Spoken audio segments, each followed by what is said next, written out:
Здравствуйте, уважаемые господа. Меня зовут Рената Вебстер, вы в экспертном совете в нашем сообществе на Фейсбуке. И сегодня мы будем говорить с вами о том, какого размера все-таки эта проблема акцент, да, насколько она важна, насколько этой проблемой нужно заниматься, проблема ли это вообще. И будем вообще разбираться, как вот мы видим этот вопрос и на самом деле как он выглядит для австралийцев, да, потому что мы же думаем только то, что мы видим картину только со своей стороны, и сегодня у нас есть уникальная возможность поговорить об этом с профессионалом, с экспертом в своем деле, Лизой Lockland Bell. Я пригласила Лизу для того, чтобы узнать, есть ли какие-то подходы к решению этой проблемы и вообще разобраться. Лиза, как я уже и писала в анонсах, с успехом занимается работой с людьми, у которых есть определенные серьезные голосовые проблемы. Также она работает с людьми, у которых есть проблемы с коммуникацией в англоговорящем обществе. То есть мы не единственные мигранты на самом деле в Австралии. В общем, вот, я надеюсь, что сегодняшний эфир будет для вас полезен. Пожалуйста, задавайте вопросы в комментариях. Мы будем коммуницировать и будем общаться. И, в общем, поехали. Да, и сегодняшний эфир проходит, конечно же, при поддержке рекламного агентства Paxcore. Большое спасибо ребятам за то, что они нам помогают. Hi, Lisa. Good morning. How are you? I'm very, very good. This is my first ever interview in English, so that's going to be a great test for me as well. I think that I'll probably sit under the table for a while before listening that again. But thank you very much. I'm very proud that we're actually doing it, because I think what we are going to uncover maybe will change some people's lives as well. Thank you. Thank you for trusting in me and having me here. Yeah. So can you please say a few words about what you do in your professional career? What kind of cases are you dealing with as a whole? What are you focusing on? And how many cases amongst all of your clients you are dealing with are people for whom English is not their native language? As some of you know, I'm an opera singer by profession. So Yeah. I've worked on the physical voice for many, many, many years, and brought all of these worlds together with my training around the physical voice and also the internal voice. I started to discover when I was working with business owners particularly that their ability to communicate between what's going on in here and what's happening in here sometimes gets lost when you're actually vocalizing. And that's really what initiated me to start working with people. Now I'm working with people like senators, I've got doctors, and there's about, I'd say 50% of my clientele is non-English speaking people. 50%? Yes. Wow. Yes. From Indian to Colombian, South American, German, Russian, of course. And I do believe that not only do they want to work on their ability to communicate, but being understood, understanding the culture, etc., is really important to them. So. Okay, so let's talk about the accent on its own. I'm adjusting because the picture is slightly wonky, but that's okay. I hope our people will understand us. That's okay. Yeah, so let's talk about the accent as a notion. What is it? What we actually should think of when we think about and talk about accent as such? Look, an accent is something that tells society, tells the people that you're talking to, in fact, a lot about you. Where you're from, are you educated? What part of the world are you from? Perhaps what sort of upbringing you've had, whether you're very shy and introverted, whether you're outgoing. So as soon as you start speaking to someone, we're working on a sympathetic level. We're really trying to understand more about you. So if you have an accent that is foreign to our particular country, of course it's very obvious, and it doesn't necessarily need to get in the way of the way that you communicate. Okay, even within Australia, depending on what part of Australia you're from, I don't understand a lot of what they say in the outback, okay, because their accent, even though they're speaking English, sometimes I have to work really, really hard to understand exactly what they're saying. So an accent, I do believe sometimes can be an excuse on why you're not doing what you want to do, you're not having the relationships that you want to have. It doesn't necessarily need to be the barrier between you and the society that you're trying to blend with. How can we self-diagnose ourselves? How can we understand that I have a massive problem with an accent, I have to address it, or it's not such a big deal? There's two parts to an accent, I believe. Yeah. You've got the accent where it identifies what part of the world you're from. Then you've got the other part, which is the distance between your language and the English language and whether you can actually pronunciate the words correctly. So if you've got a problem, if you're speaking Russian to an Australian and they're constantly, what? Pardon? Or worse than that, they just don't blank out. Yeah, they don't really want to hear what you've got to say because they can't understand. If that's the issue, that for me is more about the way that you're speaking and you're not making yourself clear. So you need to work harder on the actual form of the words, not so much the accent. The accent can be minimalized, but you will never get rid of an accent completely. It just, unless you forget your mother tongue and you never speak Russian again and only speak English and work really, really hard. But even then, I still think there'd be elements. I mean, my grandmother, for instance, came from London 60 years ago, and her accent is still Cockney, thick accent. So she's brought up children here in Australia. She's got a multitude of grandchildren. She's still got this thick accent. So I don't believe it's possible. In this day and age when life is so busy, so fast paced, when you've got these millions of goals you have to achieve and little tasks in the day, setting yourself a goal of getting rid of an accent is something which is going to consume huge amount of time, lots of energy, probably will never deliver the results you are after. We are going to talk about it a bit further. So the outcome for me is chill out on the accent problem and pay attention to communicational issues like межкультурная, between the cultures. Absolutely. What is the difference between the way that you communicate to your friends and your fellow Russians and the way that you see the Australians communicating? And again, there's variance. I mean, I can go through my day and I'm Australian and I can go from where my home is to the city, go to Melbourne, go to the outback, and I'm going to speak very differently in each scenario. Or if I have a conversation with my children, I'm using a different accent all the time. Oh, absolutely. Sounds really like hard work. Well, it's not, because what I'm doing is adapting to the person that I'm speaking to. I'll give you an example. If I was speaking to the Prime Minister here in Australia, it would be, good morning, my name is Lisa Lockland Bell. I'm a vocal coach and I live in Brisbane and I'm so pleased to meet you. Okay, that would be the accent and the tone that I would use. If I was working with a client that was in the middle of Australia and his name was George, and George, you know, has a simple upbringing, he's not educated, I'd say, g'day George, how you going? My name's Lisa, I'm from Brisbane and I'm here today to teach you how to communicate effectively.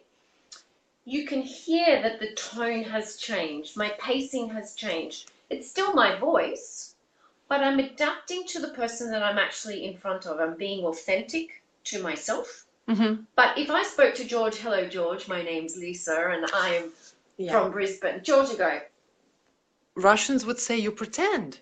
but George has to take me as I am. Here you go, because I'm taking him the way he is. Absolutely, but here's the difference. I want to have a relationship with George. Good, productive. I want to have a business relationship. I want to make change into his world. He's come to me for help. So I need to be able to communicate with him on the first instance on his level. It's really, really important. Otherwise, he can't connect with me. It's not going to work. Now, I'm still being me. I'm still being authentic, but I'm adapting. I'm mirroring myself so that there's a connection. So when you're talking about accent, you really need to identify, first of all, what is the purpose? What do you want to achieve within your conversations? If you want to develop a business relationship with somebody, you need to find that connection. So that connection means that you have to find a common tone, a common vibration, a common energy between you so that you can trust that person, they can trust you, they know that you have similar values and beliefs. And this is all done with the tone of your voice, not necessarily the accent. Okay, so basically whatever we do, we need to speak like we mean it as well, because you talk a lot about letting people actually see who you are, but not knocking them over with your energy. Yes. If we can speak about that, how Russians are actually usually come across, if we could talk about that, and what happens to Australians in reality, and why when I come into the room, very often I just eliminate people around me. They just go. So what's the phenomenon? What happens? Generally, Russians here in Australia, from an Australian perspective, is that you are very strong people. You are a little bit mysterious to us, okay? And we are fascinated by you. We have not had a lot to do with your part of the world. Unlike Italians and Greeks here in Australia, we've had an affinity with them for 60 years when they all came out after the Second World War. Not so much. There was a certain percentage of Russians, but not so much. So when we meet you, the manner in which you talk to each other, which is very honest, very upfront, very abrupt, very confrontational, very, very cut and dry. This is how it is, and the mannerism and the way that you use your hands and your face and everything's strong. And we go, oh, that's very threatening to us, because we like to get to know you a little bit more before we feel like we have to have that conversation. That's overwhelming. Australians generally are very laid back people, very easygoing, non-confrontational. We don't like hearing the truth a lot of the time. Okay. And so Russians like love dishing out the truth. I think this is the mission. Yeah, I'm taking notes on this one. Absolutely. So when you're going to initiate a conversation with someone, just what I said about a difference between a conversation with a Prime Minister and George from the back of Australia, you must adapt the way that you communicate, depending, this is the secret, depending on the outcome that you want. So you don't have to work so hard every day. You can go and get yourself a coffee and be yourself. Absolutely. Like whatever. Yeah, but if you are in the room, if you are in a business conversation and you're really interested, you can put an effort. You must put in the effort. It's a different energy. My question here, how to train yourself, how to make an arrangement with yourself so I accept it and get a skill, and then it will become natural. That's what do you do? Just get yourself in many situations like that? Practice, basically. Absolutely. I'll talk from a perspective, if you want to network, you want to build a business, you want to get to know people. Yeah, like more people to know what I am and what I do. What you do and who you are. In that instance, you need to step outside your comfort zone. You now live in Australia. Most of the time, you've chosen to live in Australia. You don't have to change who you are as a person. What you need to do is bring your values, your beliefs, your passion into the Australian society, connect and communicate from that authenticity. Okay, I know that the big concern with the community is that you're going to change yourself. No. And lose yourself. You don't have to lose yourself, but you must find a way, a connector, just like you plug into the wall. You must find a way that you can get that human connection with the person that you're standing opposite, remembering we don't understand anything about you. We're fascinated by you. There is a lack of information about it, and the information stream which is available has, in many cases, nothing to do with normal, common Russians. No. Isn't it? Where can you get the information and impression about Russians? From news, mainly? That's exactly right. Whatever comes to your email homepage, you just get it. Yes. We are not that at all. When we were talking before the live stream, you said that really, from your experience, mainly Russians are so bothered about their accent and about how they come across, etc., etc. And I was like, really? So can we talk about that a little bit? Where did you gather this impression? Because I'm working with many different nationalities, and also because I've lived in the country, and because being an opera singer, I've been surrounded by every nationality you can possibly think of. So I have a very keen interest. I love to listen to the nuances and the way that you communicate. But I find that Russian people generally, and I don't like to generalize, but you love to have things perfect. There's a certain way of doing things. There's a protocol. There's a protocol in the way you dress. There's a protocol in the way that you communicate and you introduce yourself. There's things that you do and you don't do, etc., etc. Where there are those boundaries within the Australians, but not so much. And I do feel that the barrier, your perception around, oh, it's my accent, everyone wants to know where I'm from. As soon as I hear this so much, as soon as I open my mouth, that's the problem. Where are you from? Yeah. Well, here's a little secret. As soon as you open your mouth, we, as Australians, I'll talk generally for Australian people. Yeah. We're immediately going, oh, you're from somewhere different. Now, for us to ignore that, to try and have a conversation with you and not say, oh, you're from another country, would be rude. Now, I think that's interesting for you to all take note of, is that for our culture, for us to acknowledge, to be sincerely curious about your historical background. We are fascinated by you. So we immediately want to identify, because sometimes the accent, because there's so many, again, in Russia, there's different accents. We don't know if you're from Russia or Yugoslavia or Poland. We're just saying to ourselves, Eastern Bloc. So we're going, okay, I'm really keen. Where is your accent? Because it's a really good sort of hook to continue your small talk, really. Nothing more, not to jump into a massive political debate or accuse us of smuggling drugs or whatever.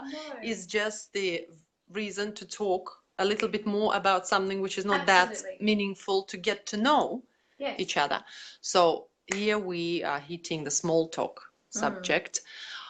What is it? What is the nature of this? Why it exists? Why is it important? And you say that this is a paramount story, very important for Australians. So please. But we do it without thinking about it.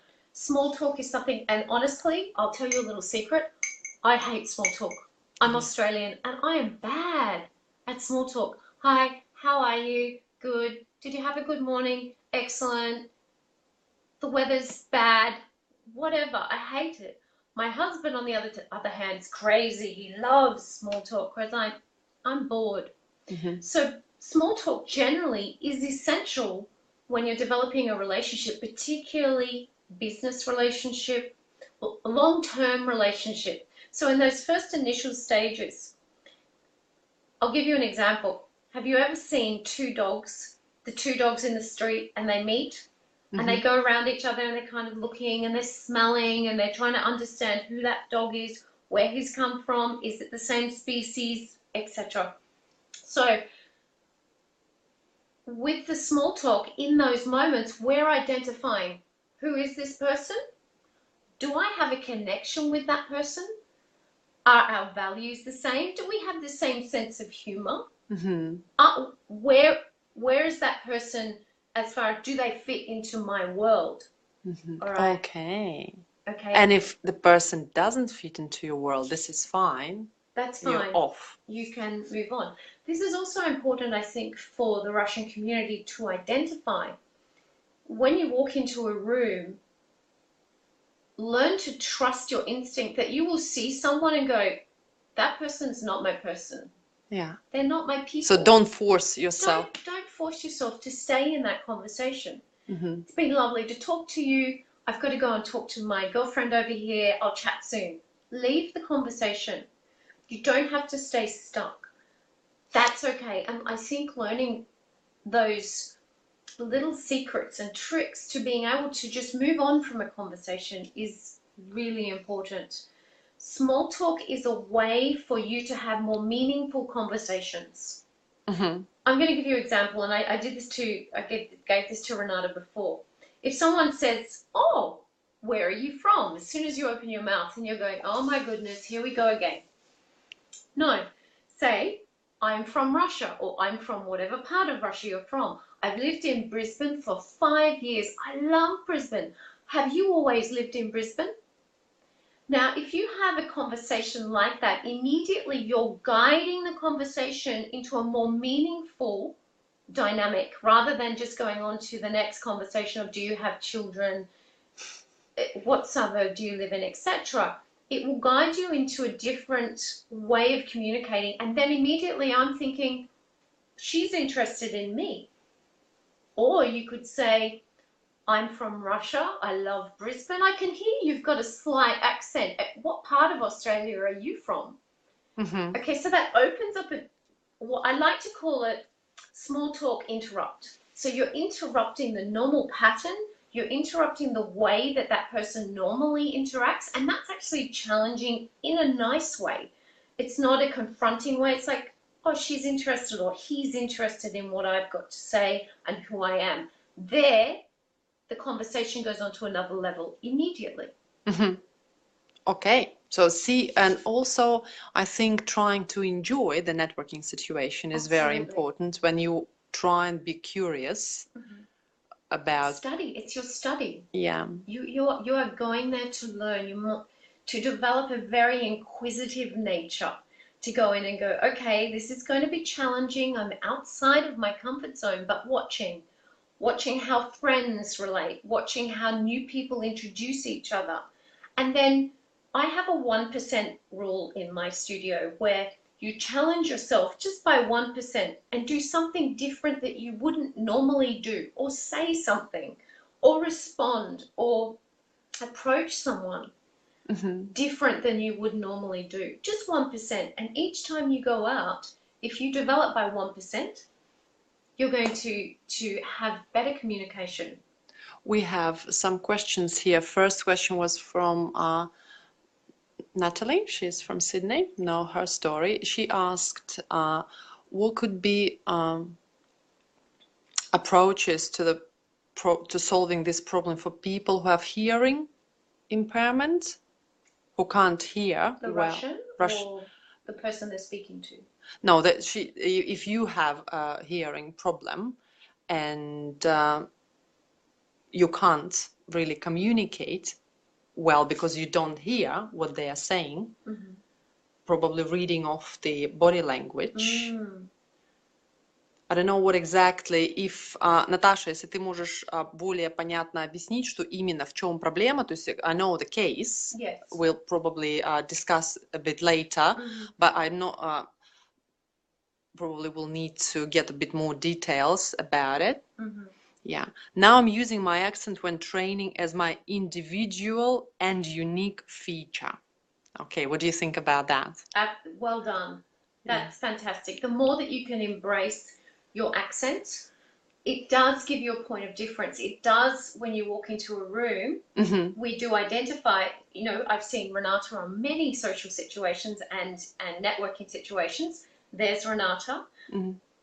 And I will turn to someone and say, that's Renata. Renata is a Russian. Because you remember me. And that's how I identify you. Now, that's your point of difference. Now, there could be 100 other people in that room, but you stand out to me.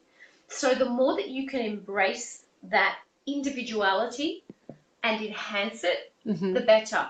Bring the Russian colors and inflections and passion into the way that you speak. Don't hide that. Don't hide behind it and, oh, my name is Renata and I'm... Yeah, I should be decent. Okay, no. Bring that passion forward, because we don't have that energy here. Which could be fascinating and interesting, attractive. Totally fascinating. Yeah. Totally agree with the speaker that it's almost impossible to get rid of the accent, and we would rather improve the quality of our communication than the accent. Be nice, be friendly, be smiley, see more. Oh, approachable and more patient with others, and try to break the stereotypes related to our nation. Treat your accent as your feature. Absolutely. Yeah. Totally. Talking about the talking about Australia, it's not us Russians and Australians, like born here Australians.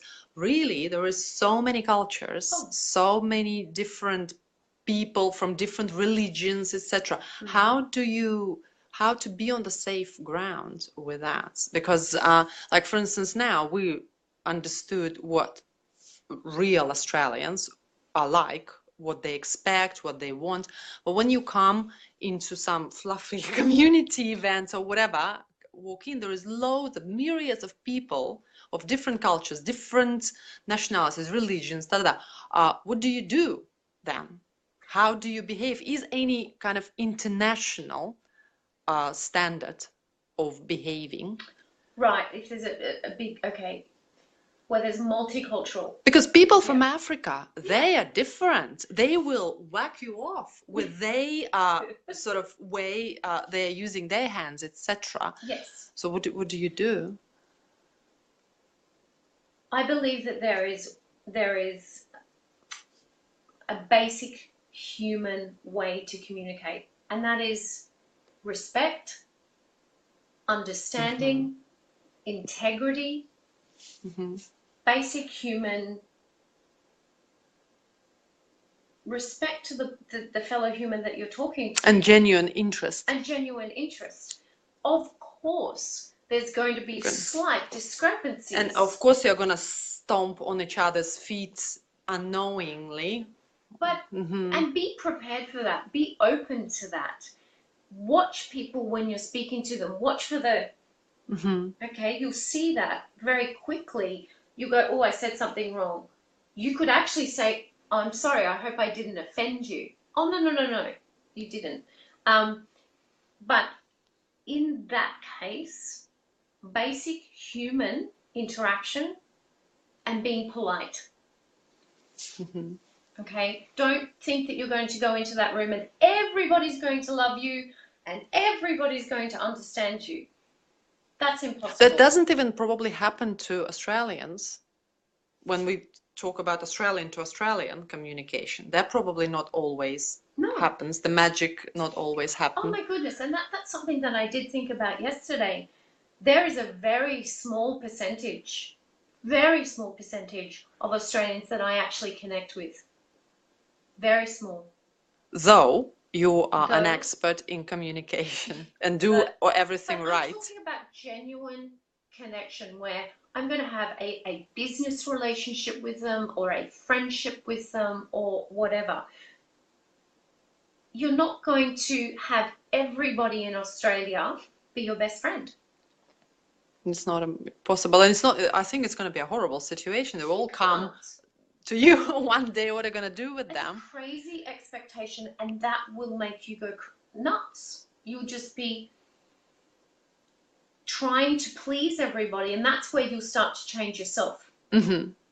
And No. that's and this is not what we are talking about. We are not trying to please every single person living in Australia, so they would think nicely about us. It's not that.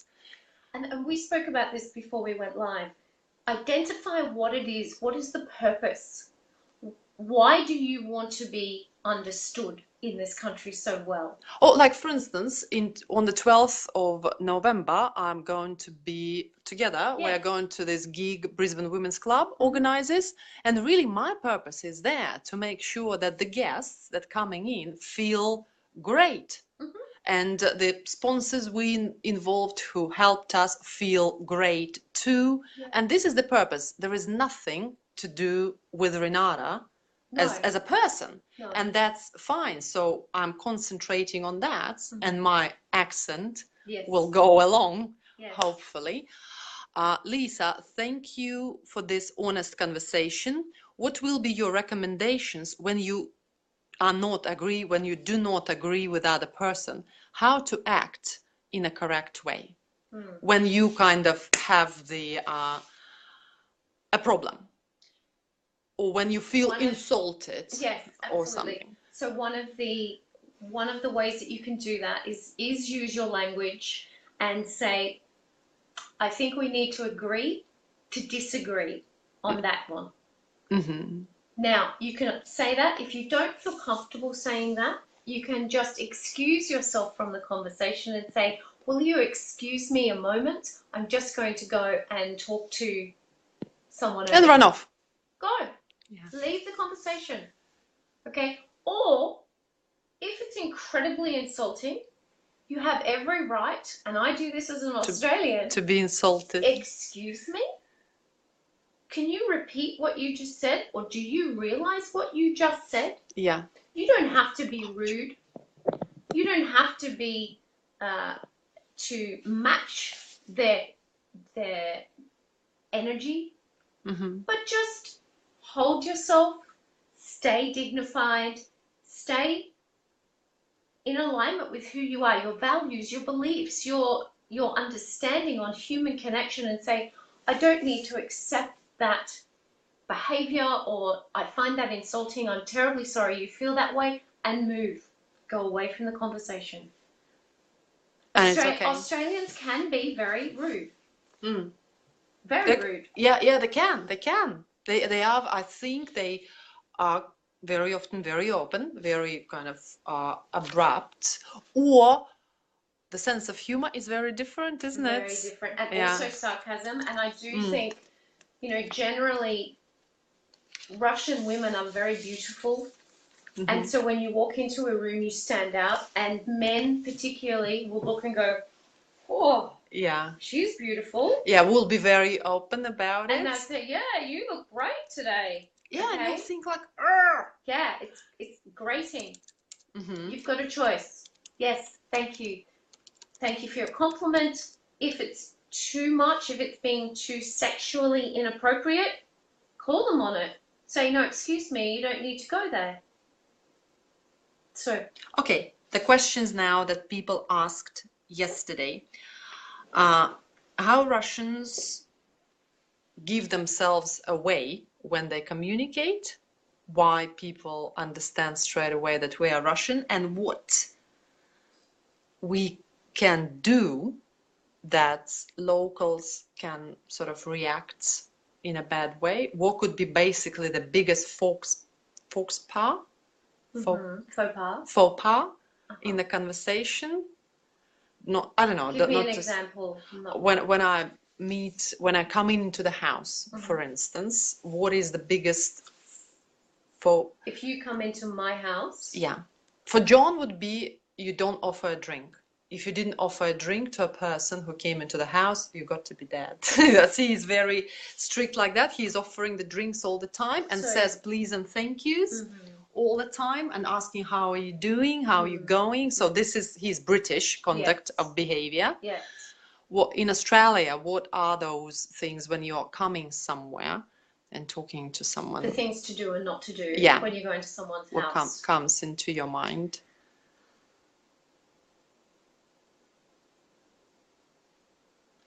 There's no, for myself personally, there's no real do's and don'ts.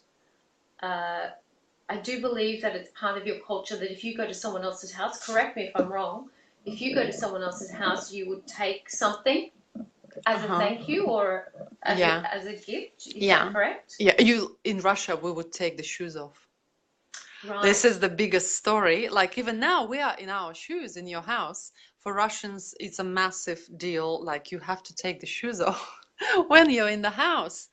And everyone that comes to my house generally now will say, would you like me to take my shoes off? Okay. So if you actually offer that and say, would you like me to? And they say, oh, no. I say, no, don't worry. Then, okay, go into the house, they've given you permission. So, all right. So if I'm coming into the Australian house, I'll just ask. Shall I? Ask, and if they say no, leave your shoes on, because sometimes some people, now this is depending on each individual, okay, we're coming out of culture and we're going into personality types. Okay. All right, so that's another conversation. So each person, each individual in Australia will have different reasons as to why. Some people, like my girlfriend, has wooden floors. She's renting and she doesn't want heels on her floors because part of the rental agreement is that the floor doesn't get marked or she's going to have to pay for that. Yeah. Whereas this is my house, the floor, I've got 3 teenagers, the floor is the floor, it's going to get marked, please just come in, feel comfortable. If you want to take your shoes off, take your shoes off. You need to identify that individual person. And if they say don't take your shoes off, then don't. Or if you can say, would you mind me taking my shoes off? Then by all means take your shoes off. That is an individual personality rather than a cultural thing. Unless you're going into, I know Asians like you to take their shoes off and Indians like you to take their shoes off. So it depends on the culture and the individual. I think we actually covered everything. Thank you very much. I just looked through the questions which the members of our community posted yesterday, and in our conversations looks like we covered. Oh, okay. Can Lisa share the general perception of Russians by Australians? Any stigmas or stereotypes attached? It's interesting to know the honest response so we could play with the stigmas in our conversation. How politely ask Aussies to take their shoes off if they came into the house? There's 2 ways. Yeah. One way, which I wouldn't recommend, you can actually put a little sign. Yeah. Put a little sign at the door that says, please remove shoes. You can have a beautiful little, I've seen people have beautiful little stands. Go to IKEA and have beautiful shoe stands and say, please remove your shoes, and there's a stand where you put your shoes on. Yeah. If you have shoes at the front door, that's usually an indication that this is a house that doesn't have shoes. So don't have the front of where they come in, the front door, have shoes there already. So they would see, people would see, yeah, that there's no shoes. Or if you don't want to do that, just simply say, would you mind taking your shoes off? That's it. And some people go, okay. But most people don't mind. Okay. I'm reading that question again about misconceptions and stigmas. Can Lisa share the general perception of Russians by Australians? Any stigmas or stereotypes attached? It is interesting to know the honest response so we could play with the stigmas in our conversation and make jokes about it to build a better rapport. Yeah. That's a really instead good of approach. Instead of getting insulted straight away and go like, this is it, I'm going to drink my vodka and hug my bear and look at the Putin's portrait and jump out of the cliff. What Absolutely. you do. That is the perfect response. The more that you can have humor, and show your personality with the Australians, the better, because you're going to have a better rapport. In answer to the question, and if you want me to be, how honest do you want me to be, Renata? Okay. The general perception of Russian women here in Australia. Now, I'm talking very generally. This is not for everybody. Yeah. But if you walk into a room and you immediately are identified as being Russian, how? The way you dress, the way that you present yourself. I went to the Russian festival the other night. Yay! As I recorded that. I went to the Russian festival. Yeah. I got out of the car. I walked to the lift, and at the lift was a Russian lady. And I could see she was Russian. She's talking Russian. She looked at me and she started speaking Russian. About you? No. Ah. She thought I was Russian. Oh. And I said, I'm sorry, I'm not Russian. I'm going to your function, but I'm not Russian. She said, but you look like you're Russian because you dress well. And I take that as a compliment. I said, well, thank you. Thank you very much. So that gives you the perception, the idea, when you walk into a room, Russians dress beautifully. They're overdressed, let's put it this way. They're overdressed, but they're also, usually their makeup is beautiful. Everything's clean. Flawless. Yes. Yeah. Very particular. So that's one thing. The other thing is that, unfortunately, here in Australia, Russian women that have come into the country usually have come in just to marry men. Okay. We call them Russian brides. John says Russian takeaway. Russian takeaway. Yeah, he thinks Russian takeaways are pain in the ass. Oh, yeah. Other types of takeaways much easier. I'm sure there are certain types. Well, he lives with one of them, so. So yeah. Unfortunately, there is this perception that stereotype. Yeah, it's a stereotype. That's difficult to get rid of. Now, how long that's going to take to get rid of in a generational sense, I don't know. My son, who's 15, has an exchange student at his school at the moment who's Russian. And he came home the other day and he was talking all about this Russian. He was very fascinated with her, and he knows that I have friends who are Russian, etc. But men particularly will look at a woman and go, oh, Russian takeaway? Available. Russian bride? Yeah. Yeah, does that mean so what does it mean? Available, stupid, you know, etc., etc., etc., not independent. Yes. Needy. Needy. Expensive. Oh, yeah. Oh, that's true. Hey, I'm not Russian, and I'm expensive. Yeah, so, all right, that's what, and like, here I am, Renata Webster, who is a Russian bride. It's official, you know, so I didn't come to marry an Australian, but I married him somewhere, sometime. I came in, I've got an Australian husband. I'm emerging into business environments, coming into and now more and more men are involved. I'm involved with in the business. What do I do? Just carry on carrying glasses or dress down? No. Make a joke of it. Make a joke of it. Say something like, you know, Russian bride, you're not the stereotype of a Russian bride.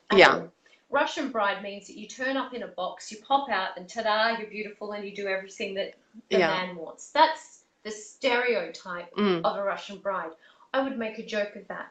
Okay. Yes, I am a Russian bride. Yeah. And I met my husband in Russia. We've lived in London. We've traveled the world. Yeah. I didn't pop up out of a box. Yeah. And he didn't order me through the internet. Exactly. Yeah. Make more light of it so that they immediately go, oh, hang on a minute, there's more depth, there's more layer to this. And she can speak about it openly. Openly. Don't try and hide it and not honor that this.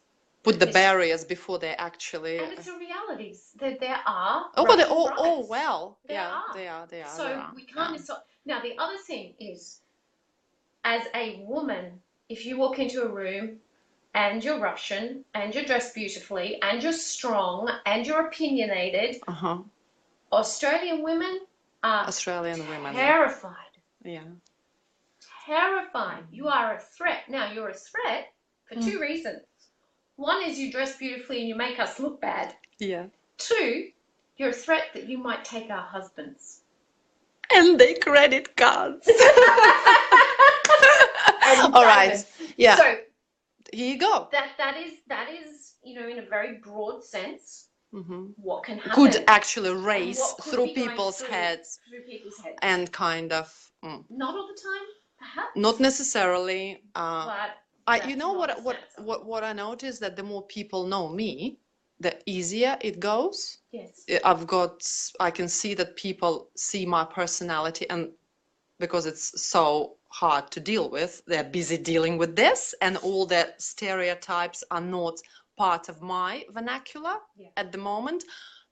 But there will be a moment where I will enter the environment where people don't know who the heck she is, and it will all start all over again, where I will need to position myself, etc. So we uncovered Russian bride having problems with men and women. What else in terms of men? Do you?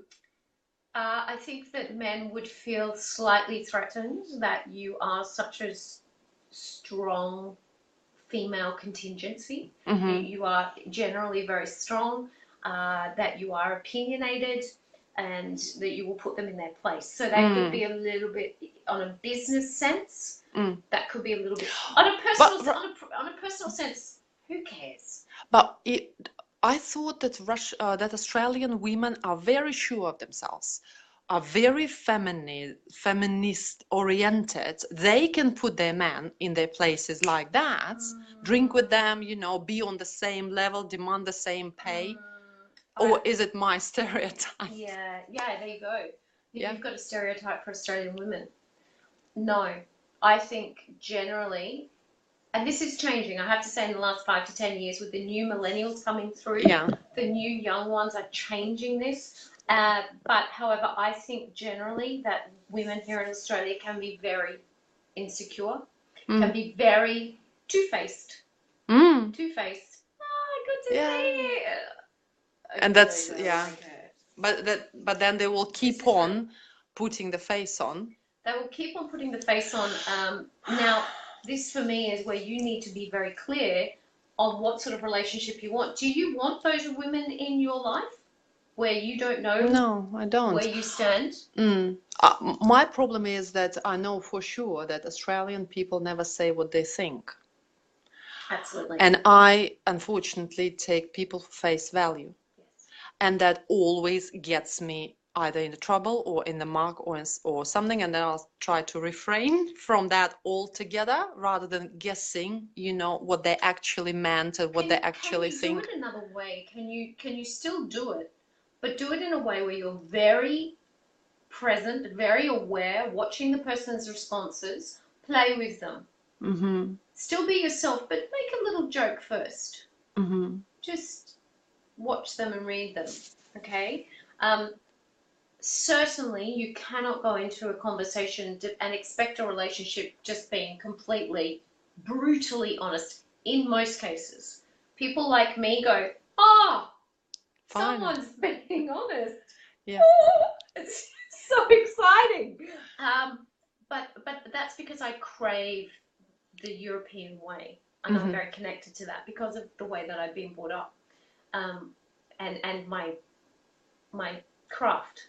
Singing. So I've been You around. open yourself up. You are sort of getting naked on the stage in terms of who you are. Otherwise, it won't connect with the audience. I need to connect.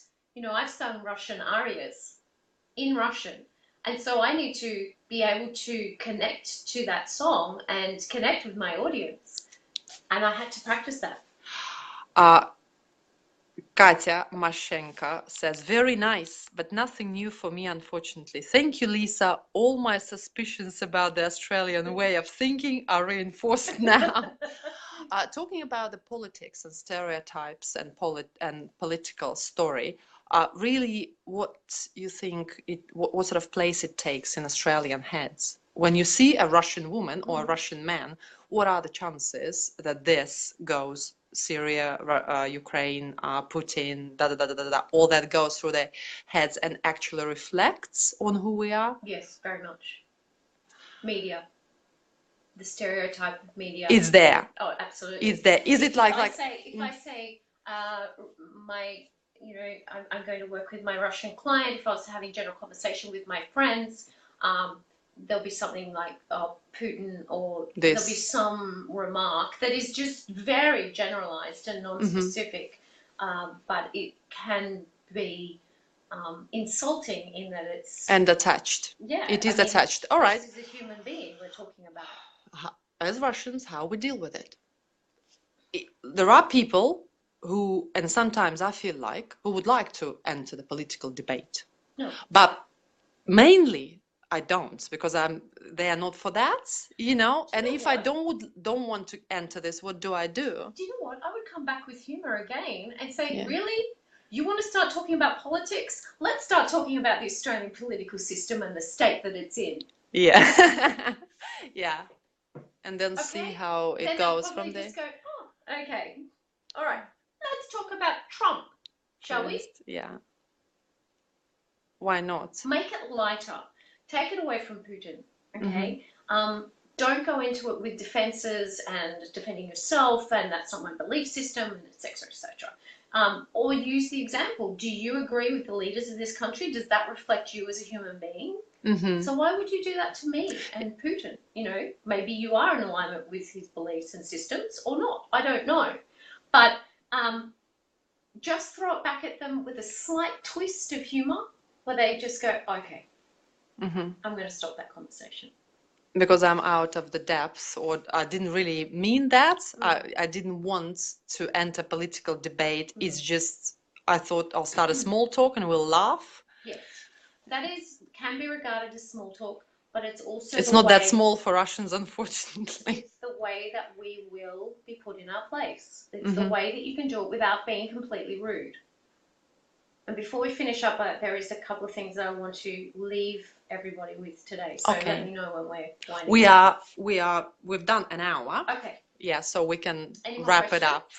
No, there is no more questions, unless you can come back then under the post. And interestingly enough, people write in English. You see, we're talking in English and they write. You speak in English. Okay. Okay. Sure. So, yeah. If you have any other questions, if there's anything that is bothering you and you want to ask me directly, please just send me a private message. I will answer it as best I possibly can. I want to leave you with a thought today that will take you hopefully away from worrying about your accent so much. When you're speaking, your physical voice here is a combination of different physical actions. You take a breath in, you fill up your lungs. Your internal beliefs, desires, and what you want to say to the world then attaches itself to that air. The air inside of you is energy, okay? You start to release that energy, and that energy comes into our throat, our larynx. The vocal cords start to make movement. They start to vibrate. And then the sound comes into your resonating cavities. It's here that you have the opportunity to change the shape of the sound that you are using. So instead of saying sheet, can I change the sheets on the bed? You might accidentally say shit. Okay, so that's where we can change in here. I can't change the physical structure. I can't change your where you've come from or your history, but I can change the way that you shape in here. Then the sound comes into your articulators. Now this is also the embouchure, the shape of the mouth. The way that you were born and the country or the language that you speak defines how you shape the words. So sometimes we have to readjust that so that your pronunciation, not your accent, is shifted and changed. Once that sound leaves your body, it is a sound wave, okay? You know that sound moves in this format. It is out there for the world to interpret. That sound wave then is received through the ears of your listener. Now here's where I get excited and it gets really interesting. That person then receives that sound wave as a sympathetic vibration. So the sound of my voice right now is inside your body. That sound wave has moved inside your body. Here is where one of two things happen in that instance. That sound wave makes you feel good or it makes you feel bad.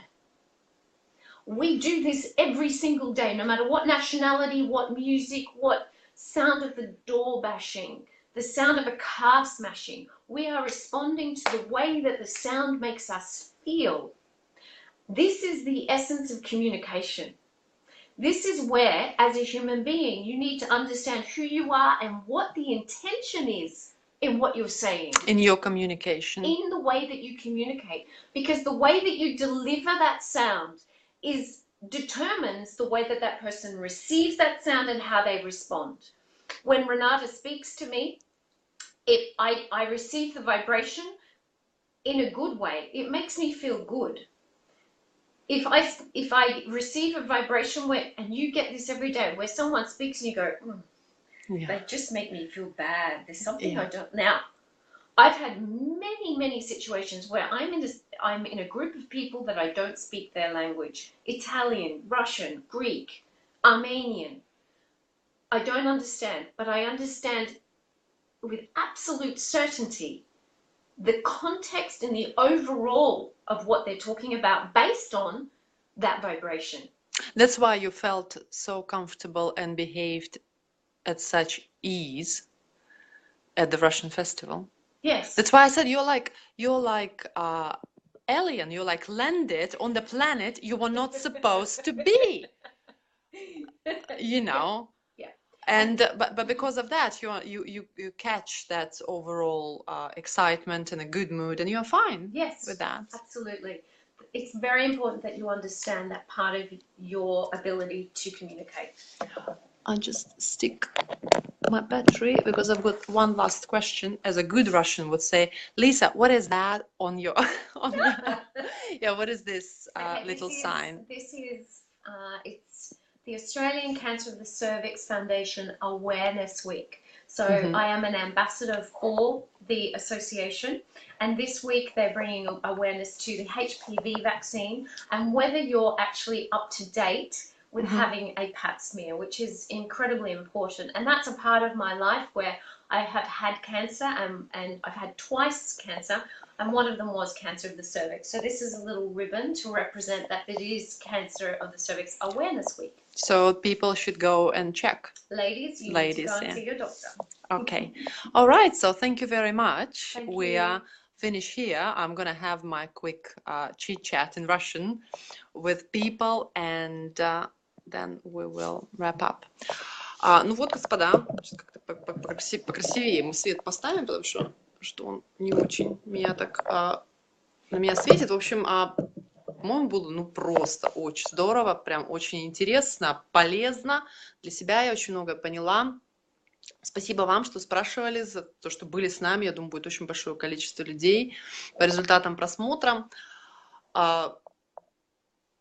Приходите, кто живет в Брисбене, приходите 10 декабря на наш экспертный совет Real Life. И сейчас вот я Лизу приглашу на это мероприятие. Она будет там тоже, я надеюсь, если календарь совпадет, и у вас будет возможность лично с ней поговорить, о чем-то спросить, если что-то не успели спросить. Ну и просто получить удовольствие от общения с таким великолепным человеком, знакомством с которым я очень сильно горжусь. Ну все, всего хорошего, хорошего вам дня. Хорошего вам вторника. И на следующий прямой эфир наша рубрика «Нормально делай, нормально будет». О тех русских, кто приехал недавно, и у них не все сразу получилось, пришлось бороться. К нам придет семейная пара Андрей и Ольга Веренчук. Вот, и они нам расскажут о своей дороге в дюнах в Австралии. Ну все, пока.